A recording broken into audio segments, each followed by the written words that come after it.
ચાલો મિત્રો, ધોરણ 12 વિજ્ઞાન પ્રવાહનું 8મું ચેપ્ટર ભૌતિક વિજ્ઞાનનું વિદ્યુત ચુંબકીય તરંગો, જેનો આ લાસ્ટ લેક્ચર છે. આ લાસ્ટ લેક્ચર એટલે કે એ સૌ તમે જોવાનું કે તમારે ભાગ 1 અહીંયા ફિનિશ થઈ જશે. ચેપ્ટરમાં લાસ્ટ લેક્ચરમાં આપણે શું જોવાનું બાકી છે, તો માત્ર આ ચેપ્ટરના રિલેટેડ એક્ઝામ્પલ્સ જે આપણા સિલેબસમાં હાલમાં છે. સૌ પ્રથમ એક્ઝામ્પલ કે જો કોઈ વિદ્યુત ભાર આટલી આવૃત્તિથી દોલનો કરતો હોય તો તેના દ્વારા ઉત્સર્જિત વિદ્યુત ચુંબકીય તરંગોની આવૃત્તિ શું હશે? તો મિત્રો, આ વિદ્યુત ચુંબકીય તરંગ ક્યાંથી ઉત્સર્જિત થવાનું? તો આ વિદ્યુત ભાર દોલનો કરે છે તેના દ્વારા જ ઉત્પન્ન થવાનું, કારણ કે દોલનો કરતો વિદ્યુત ભાર એટલે પ્રવેગિત વિદ્યુત ભાર. એલસી દોલનોમાં જે ચર્ચા કરેલી તે આ પ્રવેગિત વિદ્યુત ભાર કહેવાય, બરાબર? તો એ પ્રવેગિત વિદ્યુત ભાર આ વિદ્યુત ચુંબકીય તરંગોનું ઉત્સર્જન કરતો હોવાથી જે આવૃત્તિથી દોલન કરે છે તે જ આવૃત્તિનું તરંગ ઉત્પન્ન થવાનું. એટલે તમારો જવાબ બહુ સિમ્પલી આવશે આમાં. કેટલો? તો આની આવૃત્તિ 10⁹ હર્ટ્ઝ છે, તો વિદ્યુત ચુંબકીય તરંગની આવૃત્તિ પણ 10⁹ હર્ટ્ઝ હોવાની. ઓકે, એટલે એમસીક્યુમાં બહુ કામ લાગે મિત્રો. આ નીટની એક્ઝામ હોય, જીની એક્ઝામ હોય કે પછી ગુજકેટની એક્ઝામ હોય, અને આ વર્ષે જો બોર્ડમાં કદાચ બાય ચાન્સ એમસીક્યુ આવે તો આ પ્રકારનો પ્રશ્ન આવી શકે. વિદ્યુત ભાર જે દોલનો કરતો હોય તેની આવૃત્તિ આપી દે અને વિદ્યુત ચુંબકીય તરંગની પૂછે, તો જેટલા આવૃત્તિથી ભાઈ પેલો વિદ્યુત ભાર દોલનો કરતો હોય તેટલી જ આવૃત્તિનું વિદ્યુત ચુંબકીય તરંગ ઉત્પન્ન થાય. નેક્સ્ટ એક્ઝામ્પલ, નીચે અમુક વિદ્યુત ચુંબકીય તરંગો આપેલા છે, તેના માટે કઈ ભૌતિક રાશિ સમાન હશે? ચાલો, એમાં પહેલું જે તરંગ આપેલું છે તે એક્સ રે આપેલું છે. બીજું જે છે તે લાલ રંગનો પ્રકાશ આપેલો છે જેની તરંગ લંબાઈ આટલી છે, અને એક આપેલું છે રેડિયો તરંગ, બરાબર? તો આ રીતે આપણને 3 અલગ અલગ વિદ્યુત ચુંબકીય તરંગો આપેલા છે. દરેકની તરંગ લંબાઈ અલગ અલગ છે, અહીંયા બાજુમાં આપી દીધેલી છે.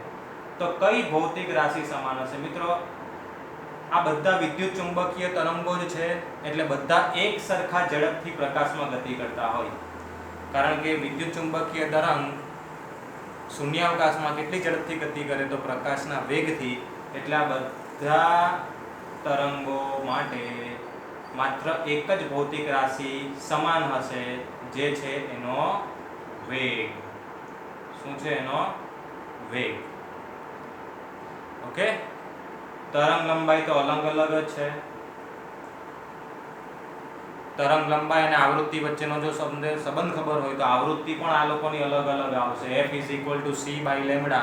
11મા ધોરણનું તરંગવાળું ચેપ્ટર એટલે જ હું ત્યારે કહેતો હતો કે જો તમે ધ્યાનથી સમજશો તો 12મામાં તકલીફો ઓછી પડશે, બરાબર? ત્યારે આપણે તરંગો વિશે બહુ બધી વાતો કરી ગયા, અને આવૃત્તિ અને તરંગ લંબાઈ, તરંગ સદિશ આ બધાની ચર્ચા કરી ગયેલા. તો ત્યારે બધા સમીકરણો આવતા જ હતા મિત્રો, એટલે અત્યારે હું હવે વારંવાર રિપીટ કરવા નથી માંગતો. તો આવૃત્તિ એ તરંગ લંબાઈ પર આધાર રાખે. અહીંયા તરંગ લંબાઈ બદલાતી હોવાથી આવૃત્તિ પણ અલગ અલગ હશે, પણ આ બધા છે તો વિદ્યુત ચુંબકીય તરંગો જ, એટલે એનો માત્ર એક વેગ સરખો હશે. નેક્સ્ટ એક્ઝામ્પલ, એક વિદ્યુત ચુંબકીય તરંગમાં ચુંબકીય ક્ષેત્રની તીવ્રતા છે 510 નેનો ટેસ્લા. તો વિદ્યુત ક્ષેત્રની તીવ્રતા શોધવાની છે. એટલે b ની વેલ્યુ આપી દીધી, e ની વેલ્યુ શોધવાની છે. તમારી પાસે આ સંબંધ છે જ, e/b = c. કોને સૂત્રનો કરતા બનાવવાનો છે? e ને. એટલે b એટલે 510 નેનો ટેસ્લા. આ નેનો એટલે 10⁻9 લેવાનું નહીં ભૂલતા, બાકી દાખલો આખો ખોટો પડશે, ભલે સૂત્ર સાચું હોય ને કિંમત મૂકતા આવડતું હોય.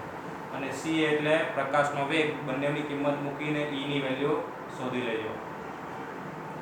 નેક્સ્ટ, નીચે કેટલાક વિદ્યુત ચુંબકીય તરંગો માટે આવૃત્તિ છે, તો તેમની તરંગ લંબાઈ શોધવાની છે. જો 3 આવૃત્તિ છે, 3 અલગ અલગ તરંગ માટે. એકની 30 મેગાહર્ટ્ઝ, એકની 7.5 મેગાહર્ટ્ઝ ને એકની 12 મેગાહર્ટ્ઝ. આ બધી આવૃત્તિઓ આપેલી છે.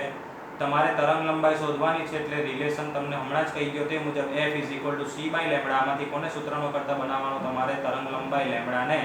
એટલે λ = c/f. આ બધી મેગાહર્ટ્ઝમાં છે, યાદ રાખજો. મેગા એટલે 10⁶ મૂકવી પડે તમારે. તો એક જ સૂત્રથી 3 માટે તરંગ લંબાઈ શોધી કાઢજો. નેક્સ્ટ એક્ઝામ્પલ, 25 મેગાહર્ટ્ઝ આવૃત્તિ ધરાવતું એક વિદ્યુત ચુંબકીય તરંગ કઈ દિશામાં ગતિ કરે છે? ધન x દિશામાં ગતિ કરે છે. જો તેના વિદ્યુત ક્ષેત્રનું મૂલ્ય 6.3 કઈ દિશામાં છે? જે કેપ છે. જે કેપ એટલે y દિશામાં થયું. આ SI એકમમાં છે વોલ્ટ પર મીટર. તો ચુંબકીય ક્ષેત્રની તીવ્રતા શોધો. ચાલો, માત્ર તીવ્રતા જ જો શોધવાની હોય તો આપણી પાસે આ સમીકરણ છે ભાઈ કે E ના છેદમાં B બરાબર C. તો તમારે કયું ક્ષેત્ર શોધવાનું છે? ચુંબકીય ક્ષેત્ર. એટલે B ને સૂત્રનો કરતા બનાવો તો E ના છેદમાં C. જો E ની વેલ્યુ 6.3 છે ભાગ્યા C કરશો તો ચુંબકીય ક્ષેત્રની વેલ્યુ કેટલી મળવાની છે? 2.1 × 10⁻8 ટેસ્લા. યુનિટ લખવાનો અહીંયા રહી ગયેલો છે ટેસ્લા. ચુંબકીય ક્ષેત્રનો યુનિટ ટેસ્લા આવે છે, બરાબર? તો મેં તમને આગળના લેક્ચરમાં સમજાવેલું તે મુજબ કે વિદ્યુત ચુંબકીય તરંગમાં વિદ્યુત ક્ષેત્ર કેટલું છે? 6.3 જેટલું એની તીવ્રતા છે. તો એની કમ્પેરમાં ચુંબકીય ક્ષેત્રની તીવ્રતા કેટલી બધી ઓછી છે જો. એટલે આની અસર આપણે નોંધી શકતા નથી. આપણને જે અસર દેખાય તે કોની અસર દેખાય મિત્રો? વિદ્યુત ક્ષેત્રની અસર દેખાય. એટલે આ તો આપણે માત્ર તીવ્રતા શોધી. હવે જો અહીંયા આપણને કહી દીધેલું છે કે તરંગ ધન x દિશામાં ગતિ કરે છે અને વિદ્યુત ક્ષેત્ર y દિશામાં છે, તો આપણી પાસે આ રિલેશન છે જ. તો આ રિલેશનનો ઉપયોગ કરીને આપણે કોની દિશા નક્કી કરી શકીએ? ચુંબકીય ક્ષેત્રની દિશા નક્કી કરી શકીએ. કોની? ચુંબકીય ક્ષેત્રની. તો C એટલે ઝડપ. ઝડપ કઈ દિશામાં છે? ધન x દિશામાં ગતિ કરે છે એટલે I કેપ મૂકેલો છે અહીંયા. મેં શું મૂકેલું છે? I કેપ. વિદ્યુત ક્ષેત્ર. વિદ્યુત ક્ષેત્ર કઈ દિશામાં છે? J દિશામાં છે એટલે કે y દિશામાં, એટલે અહીંયા J કેપ મૂકેલો છે. અને તમારે કોની દિશા શોધવાની છે? B ની. તો J ક્રોસ કેટલા કરો તો I આવે? તો J ક્રોસ K કરવાથી I આવે મિત્રો. એટલે અહીંયા K હોવો જોઈએ. એટલે તમને આ ખબર પડી ગઈ તો તમે હવે ચુંબકીય ક્ષેત્રનું જે તમને તીવ્રતા મળેલી છે એ કઈ દિશામાં છે એ પણ સાથે સાથે લખી શકો. તો મિત્રો એ આવશે તમારું K કેપ એટલે કે Z દિશામાં. ઓકે, એટલે લાક્ષણિકતા જ્યારે સમજાવતો હતો ત્યારે મેં તમને કીધેલું હતું કે ભાઈ તમારે મૂલ્યની રીતે વાત કરવી હોય તો આ સૂત્ર કામ લાગશે તમને. એના મદદથી તમે મૂલ્ય શોધી કાઢો. પણ દિશા જાણવા માટે તમારે આ ક્રોસ ગુણાકારમાં I J K વાળો ફોર્મ્યુલા ખબર હોવી જોઈએ કે સીધા ચાલો તો ધન અને ઊંધા ભાગો તો ઋણ. એ મુજબ અહીંયા I ધન મળે છે તો J ક્રોસ K હોવો જોઈએ. એટલે K દિશામાં હશે. નેક્સ્ટ, જો આ પ્રકારના પ્રશ્નો આવવાના ચાન્સીસ વધી જાય. હવે આમાં શું કહી દીધેલું છે લોકોએ? કોઈ એક વિદ્યુત ચુંબકીય તરંગ માટે ચુંબકીય ક્ષેત્રની તીવ્રતાનું સૂત્ર જ આપી દીધેલું છે. જો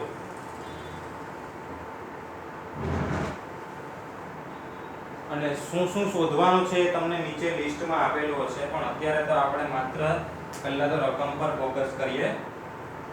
તો ચુંબકીય ક્ષેત્ર y દિશામાં છે. B ની નીચે y દર્શાવેલો છે. અને જો અહીંયા y ના દર્શાવેલો હોય ને તો અહીંયા એ લોકોએ J કેપ કે I કેપ કે વોટેવર એકમ સદિશ આપવો પડે કે જેની મદદથી તમે નક્કી કરી શકો કે ચુંબકીય ક્ષેત્ર કઈ દિશામાં છે. ઓકે, સો અહીંયા તો આપણને BY છે એટલે ખ્યાલ આવી ગયો કે ઓકે ચુંબકીય ક્ષેત્ર કઈ દિશામાં છે? y દિશામાં છે. એનું મૂલ્ય કેટલું છે? તો 2 × 10⁻7 જો sin નું વિધેય છે. તમને લાક્ષણિકતા સમજાવતી વખતે કીધેલો હતો કે cos નું પણ હોઈ શકે, sin નું પણ હોઈ શકે. અહીંયા કોનું વિધેય છે? sin નું. 0.5 × 10⁻3 x વત્તા યુનિટ આપેલો છે ટેસ્લા. યુનિટ ખાસ જોવાનો, અહીંયા પાછળ મિલી ટેસ્લા હોય. સાંભળજો, અહીંયા શું હોય? મિલી ટેસ્લા હોય. મિલી એટલે સ્મોલ m દોરેલો હોય. તો આ સ્મોલ m ની જગ્યાએ મિલી થાય તો એ પણ તમારે આની ઘાત સાથે જોડી દેવું પડે. 10⁻7 આયરી અને 10⁻3 મિલીની, તો બંને થઈને 10⁻10 થઈ જાય. અને ઘણીવાર વિદ્યાર્થીઓ આ વસ્તુ ચૂકી જાય કે પાછળ જે યુનિટ આપેલો હોય તેને જોવાનું ભૂલાઈ જાય અને સીધું આ લઈને બધા જવાબો લઈ આવે તો બધા જવાબમાં પેલી જે 10 ની ઘાત લેવાની હોય તેની ભૂલ થઈ જાય અને બધા જવાબમાં એ ભૂલ એટલે તમારો આખો દાખલો ખોટો. ઓકે, એટલે અહીંયા તો જો કે ટેસ્લા છે એટલે વાંધો નથી, પણ મેં તમને સમજાવ્યું છે તે મુજબ પાછળનો યુનિટ એકવાર ખાસ જોઈ લેવાનો કે કયો છે. તો ચાલો, આ ચુંબકીય ક્ષેત્રનું સૂત્ર. હવે કોઈ પણ આ પ્રકારના હાર્મોનિક વિધેય હોય, બરાબર છે, એનું સૂત્રમાં શું હોય? તો t ની બાજુમાં હંમેશા ઓમેગા જ હોય અને x ની બાજુમાં હંમેશા k જ હોય. તરંગ સમીકરણ જો તમને યાદ હોય તો omega T plus or minus કે એક્સ એ પ્રકારના આવે. તો t ની બાજુમાં જે છે તે ઓમેગા છે એટલે આપણી પાસે ઓમેગા ની વેલ્યુ કેટલી છે તો 1.5 ગુણ્યા 10 ની 11 અને આ થાય તમારા k ની વેલ્યુ. સોરી, ઓકે, એ તો મેં ડાયરેક્ટ જ આવૃત્તિ શોધવાની છે એટલે એ રીતે લખી દીધું, અલગ અલગ નથી લખ્યું. k ની વેલ્યુ કેટલી છે તો k ની વેલ્યુ છે 0.5 ગુણ્યા 10 ની 3. ઓકે, એટલે આ તમારા સૂત્ર પરથી બધી વેલ્યુઓ તમને ખબર પડી જશે. આ જે વેલ્યુ છે તે b ની વેલ્યુ થઈ જશે, આ જે છે તે k અને આ જે છે તે ઓમેગા. એને અલગથી તમે નોંધ કરવી હોય તો પણ કરી શકો. મેં ડાયરેક્ટ જ સોલ્વ કરવાનું ચાલુ કરી દીધું કે પહેલા પ્રશ્નમાં એ લોકોએ પૂછ્યું કે તરંગની આવૃત્તિ શોધી આપો. તો તરંગની આવૃત્તિ ક્યાંથી મળશે? કોણીય આવૃત્તિ પરથી. તો કોણીય આવૃત્તિના સૂત્રમાં ઓમેગા બરાબર 2π મૂકો અને કોને સૂત્રનો કરતા બનાવો? f ને, એટલે તમને મળી ગઈ આવૃત્તિ. ત્યારબાદ બીજું પૂછ્યું એ લોકોએ તરંગ લંબાઈ. તો તરંગ લંબાઈ ક્યાંથી મળશે? તરંગ સદિશ પરથી. તરંગ સદિશ k બરાબર શું છે તો 0.5 ગુણ્યા 10 ની 3 વેલ્યુ છે. k નું સૂત્ર 11 માં આવી ગયું 2π/λ. આમાંથી કોને સૂત્રનો કરતા બનાવો? લેમ્બડા ને, એટલે તમને તરંગ લંબાઈ મળશે. ઓકે, એટલે પહેલા બંને પ્રશ્ન સોલ્વ થઈ ગયા. આવૃત્તિ પણ મળી ગઈ, તરંગ લંબાઈ પણ મળી ગઈ. નેક્સ્ટ શું પૂછ્યું એ લોકોએ? તો નેક્સ્ટ એવું પૂછ્યું કે વિદ્યુત ક્ષેત્ર માટે સમીકરણ મેળવો. આ તો ચુંબકીય ક્ષેત્રનું સમીકરણ આપેલું છે તમને. કોનું સમીકરણ મેળવવાનું છે તમારે? વિદ્યુત ક્ષેત્રનું. તમારા માટે મેં ફરી પાછું આપણું જે સૂત્ર હતું ઓરિજિનલ તે અહીંયા લઈ જ લીધેલું છે. હવે વિદ્યુત ક્ષેત્ર માટે સમીકરણ મેળવવું છે એટલે અહીંયા વિદ્યુત ક્ષેત્ર કેટલું હશે તે જોઈશે. આ ઓમેગા અને k ની વેલ્યુ તો એની એ જ આવવાની. ઓકે, પણ દિશા પણ જાણવી પડશે એટલે આ કઈ દિશામાં છે એ તમને જોતા આવડવું જોઈએ. તો સૌપ્રથમ તો આપણે આ રિલેશન વાપરીએ e ના છેદમાં b બરાબર c. અને કોનું સમીકરણ મેળવવાનું છે? વિદ્યુત ક્ષેત્રનું. તો e ને સૂત્રમાં કરતા બનાવો તો b ની વેલ્યુ કેટલી છે? 2 ગુણ્યા 10 ની -7 અને પ્રકાશનો વેગ આવે 3 ગુણ્યા 10 ની 8 એટલે e ની વેલ્યુ આવશે 60. ત્યારબાદ એની દિશા જાણવા માટે આ રિલેશન વાપરો જે હમણાં જોઈ ગયેલા તે મુજબ. c એટલે વેગ કઈ દિશામાં છે તો વેગ જોઈ લેવ. અહીંયા આના પરથી ખબર પડશે. અહીંયા તમને તરંગો વાળું ચેપ્ટર જેટલું સારું આવડતું હશે એમ કે મને એટલું વધારે ઈઝી રહેશે. મેં તમને કીધેલું હતું ત્યારે કે આપણી પાસે આવી રીતે તરંગનું સમીકરણ હોય તો આ જે x હોય તો x અક્ષ પર ગતિ કરતું હોય, અહીંયા જો y હોય તો y અક્ષ પર ગતિ કરતું હોય અને અહીંયા જો z હોય તો z અક્ષ પર ગતિ કરતું હોય.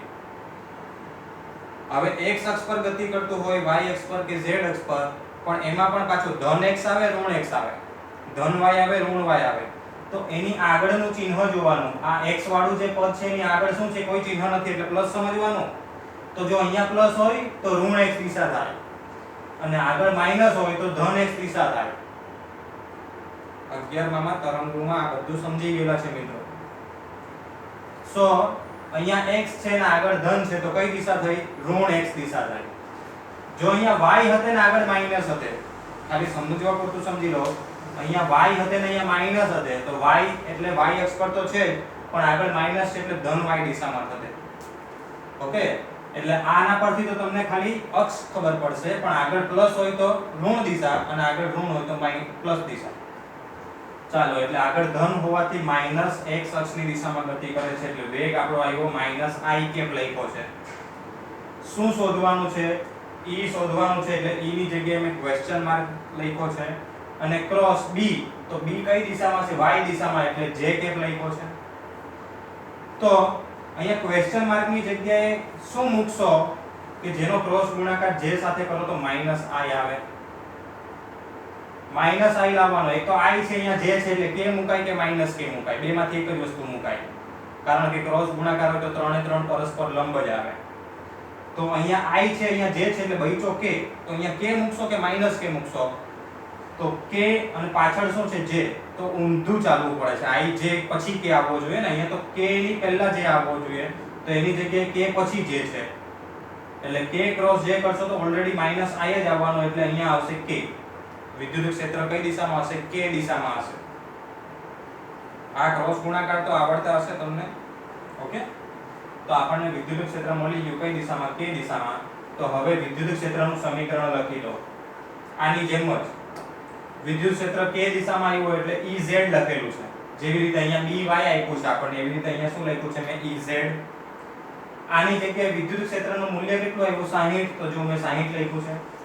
પછી આખું સ્ટેપ બેઠું, કારણ કે ઓમેગા કે આ બધું બદલાવાનું નથી એટલે બેઠું, અને એકમ આવશે વિદ્યુત ક્ષેત્રનું ન્યૂટન પર કુલમ. ઓકે, સો આ એક્ઝામ્પલ સમજવો તમારા માટે બહુ જરૂરી હતો. આવું કોઈ પણ સૂત્ર આપી દેશે, કાં તો ચુંબકીય ક્ષેત્રનું આપે કાં તો વિદ્યુત ક્ષેત્રનું આપે, જેનું આપશે એના સિવાયનું પૂછશે. અહીંયા ચુંબકીયનું આપ્યું તો વિદ્યુત ક્ષેત્રનું પૂછ્યું, વિદ્યુત ક્ષેત્રનું આપે તો ચુંબકીય ક્ષેત્રનું પૂછે. તો તમારે આ રિલેશન પરથી પહેલા તો એક ક્ષેત્ર શોધી કાઢવાનું અને આ રિલેશન પરથી એની દિશા શોધી કાઢવાની, અને એ શોધવા માટે તમને આ વેલ્યુ પણ જોઈશે અને કયા દિશામાં ગતિ કરે છે, અને ભાઈ આ જે ક્ષેત્ર આપેલું છે તે કઈ દિશામાં છે એ ખબર હોય, અને આ ક્રોસ ગુણાકાર કરતા આવડતું હોય તો તમને દિશા મળશે, અને ત્યારબાદ તમે આ સમીકરણ લખી શકશો. ઓકે, નેક્સ્ટ એક્ઝામ્પલ પર જઈએ. હવે જો આ હવે તમારા માટે મેં બાકી રાખ્યો છે, એક દાખલો સમજાવ્યો. હવે એટલો ડીપમાં સમજાવ્યો છે કે આ તમને આવડવો જોઈએ. અહીંયા આપણને કોનું સૂત્ર આપ્યું? વિદ્યુત ક્ષેત્રનું આપ્યું. 3.1 ન્યૂટન પર કુલમ SI એકમ છે એટલે તમારે એમાં ચિંતા નથી કરવાની. cos નું વિધેય છે, અહીંયા y છે, અહીંયા t છે, બધા એકમ SI છે, રેડિયન પર સેકન્ડ, રેડિયન પર સેકન્ડ, એટલે તમારે કોઈ ચિંતા કરવાની નથી, બધા એકમ તો SI જ છે. આગળના એક્ઝામ્પલમાં જેટલું શોધ્યું છે એટલું શોધવાનું છે. આવૃત્તિ, તરંગ લંબાઈ, વિદ્યુત ક્ષેત્ર માટે સમીકરણ. સોરી, આ વિદ્યુત ક્ષેત્રનું આપ્યું છે ને, તો તમારે ચુંબકીય ક્ષેત્ર માટેનું સમીકરણ. આ એક જરાક અહીંયા સુધારો કરજો. વિદ્યુત ક્ષેત્રનું તો આપ્યું જ છે, તમારે કયા ક્ષેત્રનું શોધવાનું છે? ચુંબકીય ક્ષેત્રનું શોધવાનું છે. આગળનો બેઠો જ દાખલો તમને ખાલી કહી દઉં, આ E ની વેલ્યુ થઈ ગઈ, E, કેપિટલ E. આ t ની બાજુમાં ઓમેગા હોય એટલે આ ઓમેગા થઈ ગયો, એના પરથી આવૃત્તિ મળી જશે. y ની બાજુમાં આ જે અંતર છે સ્થાનાંતર, એની બાજુમાં હંમેશા k જ હોય, બરાબર છે, એટલે આ તમને k મળી ગયો. અથવા તો આ ઓમેગા છે તો આ k જ હોવાનો, એટલે k પરથી તમે તરંગ લંબાઈ શોધી કાઢશો. ત્યારબાદ વિદ્યુત ક્ષેત્ર કઈ દિશામાં છે? તો અહીંયા I કેપ છે, એટલે ધન x અક્ષની દિશામાં છે. કઈ દિશામાં છે? ધન x અક્ષની દિશામાં. અને ગતિ કઈ દિશામાં થાય છે? y દિશામાં, પણ આગળ પ્લસ છે એટલે ઋણ y દિશામાં થાય છે. હવે તમારે ચુંબકીય ક્ષેત્ર શોધી કાઢવાનું અને સૂત્ર આની જેમ લખી કાઢવાનું. ઓકે,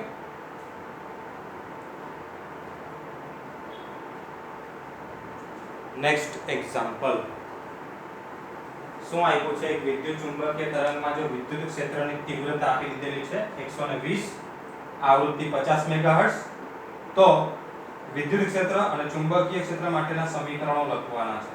ઓકે, E ની વેલ્યુ અને આવૃત્તિ આપી દીધી.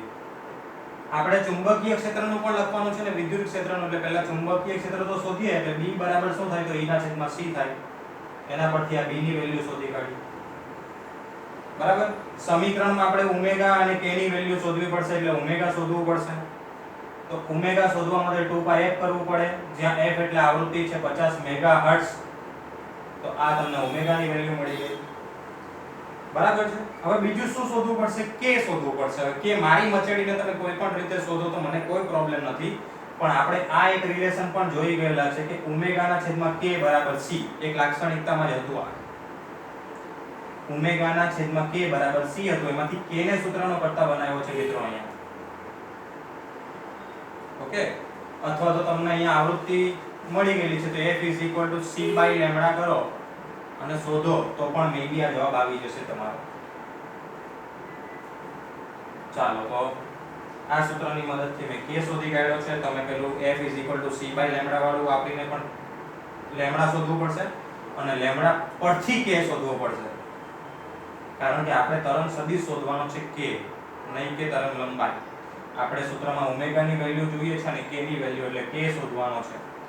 એટલે જો તમે f c/λ વાળું સૂત્ર વાપરો તો પહેલા લેમ્ડા શોધવો પડશે, ને લેમ્ડા શોધ્યા પછી પેલું તરંગ સદિશનું સૂત્ર જે આગળના એક્ઝામ્પલમાં આવી ગયું મિત્રો, તમે નોંધ કરી હોય તો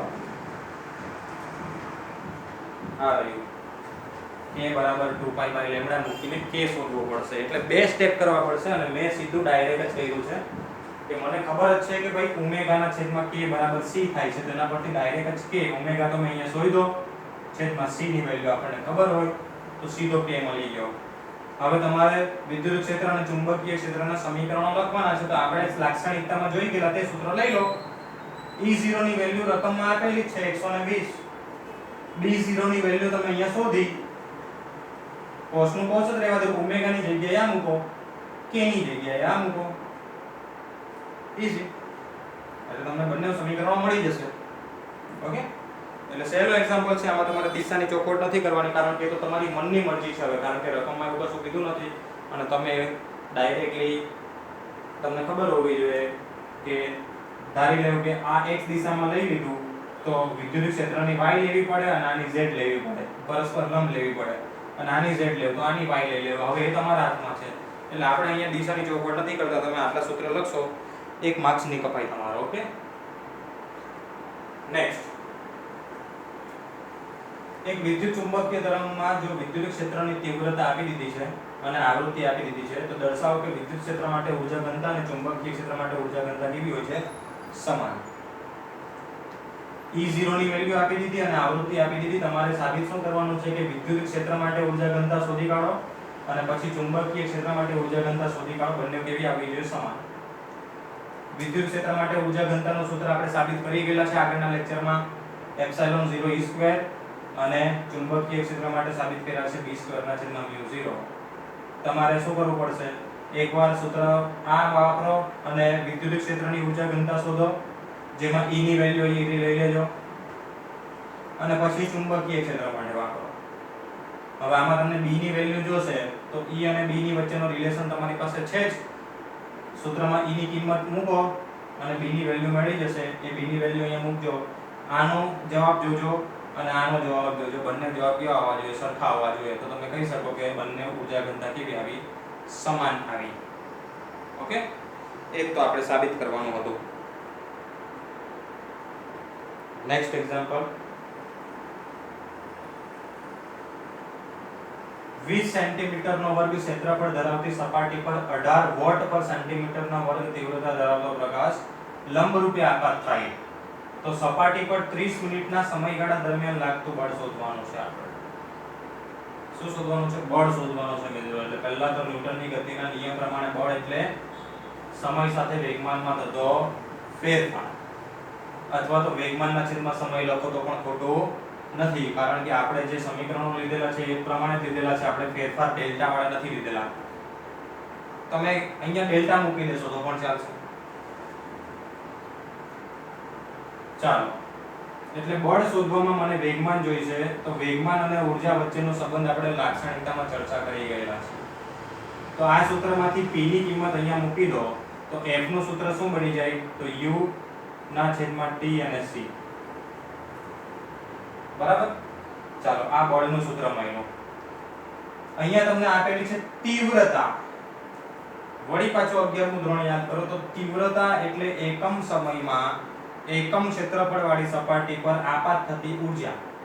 એને તીવ્રતા કહેવાય. એટલે ઊર્જાના છેદમાં ક્ષેત્રફળ ગુણ્યા સમય આવે મિત્રો.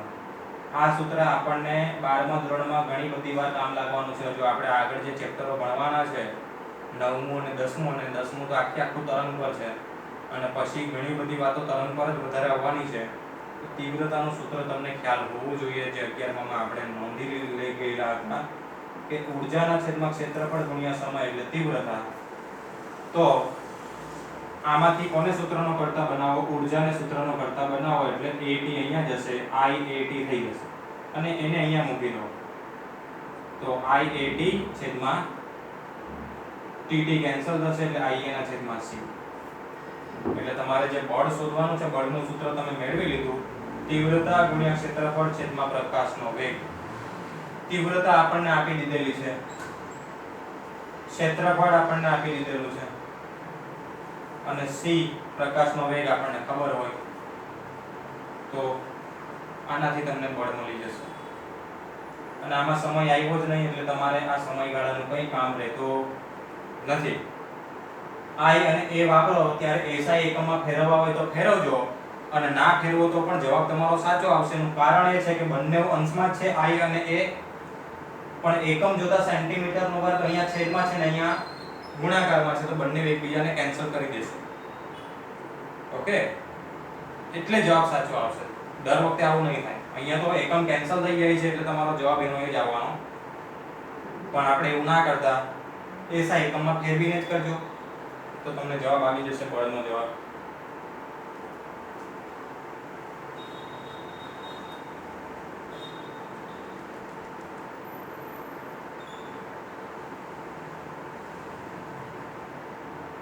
હજુ આ એક એક્ઝામ્પલ બાકી છે, પણ આ એક્ઝામ્પલમાં એવું થશે મિત્રો કે મેં લાક્ષણિકતામાં લીધેલો નથી એવો પોઈન્ટ તમારે અહીંયા આવશે. આ એક સૂત્ર યાદ રાખવું પડશે તમારે, કારણ કે આપણે લાક્ષણિકતામાં એને નથી લીધું. 100 વોટના બલ્બથી 3 મીટર દૂરના બિંદુએ વિદ્યુત ક્ષેત્ર અને ચુંબકીય ક્ષેત્રની તીવ્રતા શોધવાની છે. બલ્બની કાર્યક્ષમતા આપણને આપેલી છે 2.5%. તમારી પાસે એક બલ્બ છે અને બલ્બથી કેટલા મીટર દૂર? 3 મીટર દૂર. અહીંયા એક બલ્બ હોય તો એનાથી 3 મીટર દૂર, એ પછી તમે આખો 3 મીટર દૂર આ બાજુ જાઓ કે આ બાજુ જાઓ, આખો ગોળાકાર આકાર બનશે. તો ત્યાં તમારે શું શોધવાનું છે? વિદ્યુત ક્ષેત્ર અને ચુંબકીય ક્ષેત્રની તીવ્રતા શોધવાની છે. હવે તીવ્રતાનું સૂત્ર તમને આવડવું જોઈએ. તીવ્રતા એટલે હમણાં જ આપણે ચર્ચા કરી ગયેલા કે ઊર્જાના છેદમાં ક્ષેત્રફળ ગુણ્યા સમય. સૌપ્રથમ તો આપણે ઊર્જાની વાત કરીએ તો અહીંયા શું આપેલું છે? પાવર આપેલો છે. શું આપેલું છે? પાવર. આ વોટ એકમ કોનો છે? પાવર. તો 100 વોટના બલ્બની વળી પાછી કાર્યક્ષમતા કેટલી છે? 2.5%. હવે મિત્રો કાર્યક્ષમતા એટલે શું કે તમારી પાસે કોઈ કઈ પણ, ચાલો અહીંયા બલ્બ છે તો બલ્બ જ લઈ લીધું. કેટલા વોટનો છે? 100 વોટનો. ઓકે, એટલે એનો પાવર કેટલા વોટ છે? 100 વોટ. પણ એ જે પ્રકાશિત થઈને આપણને ઊર્જા આપે છે એ માત્ર કેટલા ટકા હશે એની? 2.5%. એટલે જેટલી ઊર્જા એ વાપરે છે, વીજળી જે લે છે, એમાંથી આપણને પ્રકાશ ઊર્જા તરીકે જે આપે છે એ માત્ર એના કેટલા ટકા હશે? 2.5%. એટલે 100 જૂલ જેટલી ઊર્જા વાપરે ત્યારે આપણને આપે કેટલી? ખાલી 2.5 જૂલ જેટલી. કારણ કે એની કાર્યક્ષમતા કેટલી છે? માત્ર 2.5%. એટલે તમારી જે ઊર્જા હશે એના 2.5% કાઢી લેવાના તમારે. અહીંયા ઊર્જા એકમ સમયમાં ઊર્જા કેટલી થાય? 100 જૂલ થાય. એટલે અહીંયા લખેલું છે બલ્બની કાર્યક્ષમતા કેટલી છે? 2.5% હોવાથી 1 સેકન્ડમાં ઉત્સર્જિત થતી ઊર્જા કેટલી મળશે આપણને? 2.5 જૂલ. કારણ કે પાવરના સૂત્રમાં શું આવે? એકમ સેકન્ડમાં મળતી ઊર્જા. તો 1 સેકન્ડમાં કેટલી મળશે? અહીંયા 100 જૂલ. તો 100 જૂલના 2.5% કરો એટલે કેટલી જૂલ થાય? 2.5 જૂલ થાય. હવે હું તમને જે કહેતો હતો તે આ સંબંધ તમારે અત્યારે યાદ રાખવો પડશે કે તીવ્રતા અને ઊર્જા ઘનતા વચ્ચેનો સંબંધ. કોની વચ્ચેનો સંબંધ? તીવ્રતા અને ઊર્જા ઘનતા વચ્ચેનો સંબંધ. તીવ્રતાનું સૂત્ર આપણે મૂકી દઈએ. હમણાં જોઈ ગયેલા તે આગળના એક્ઝામ્પલમાં ઊર્જાના છેદમાં ક્ષેત્રફળ ગુણ્યા સમય. અને આ ઊર્જા ઘનતા વિદ્યુત ક્ષેત્રના સ્વરૂપમાં લઈ લીધેલી છે ને ઇન્ટુ સી. આમાંથી કોને સૂત્રનો કરતા બનાવો? E ને સૂત્રનો કરતા બનાવો તો કઈ સૂત્ર આવું આવે. જ્યાં A એટલે એરિયા, તો મેં તમને શું કીધું કે 3 મીટર દૂર એટલે આખો કેવો આકાર બનશે? ગોળાકાર આકાર બનશે. તો એનું ક્ષેત્રફળ 4πr² આવે. કેટલું આવે? 4πr². આ મિસ્ટેક છે. πr² વર્તુળ નહીં આવશે. તમે કોઈ પણ દિશામાં જઈ શકો 3 મીટર દૂર એટલે આખો ગોળાકાર આકાર બનશે. એટલે 4 મૂકજો મિત્રો. બાકીનું બધું આ સૂત્રમાં જે છે તે જ છે. એટલે આમાંથી તમને વિદ્યુત ક્ષેત્ર મળશે અને પછી તમારે ચુંબકીય ક્ષેત્ર શોધવું હોય તો E ના છેદમાં B બરાબર C કરી લેશો એટલે તમને ચુંબકીય ક્ષેત્ર મળી જશે. ઓકે, સો આ દાખલામાં એક આ સૂત્ર નવું આવ્યું છે જે લાક્ષણિકતામાં લઈ લેવાનું હતું, પણ આપણે NCERT માં મેબી નથી આવ્યું. મેં નથી લીધું કારણ કે એક જ દાખલામાંની જરૂર પડે છે એટલે. ઓકે, સો તીવ્રતા અને ઊર્જા ઘનતા વચ્ચેનો આ સંબંધ છે.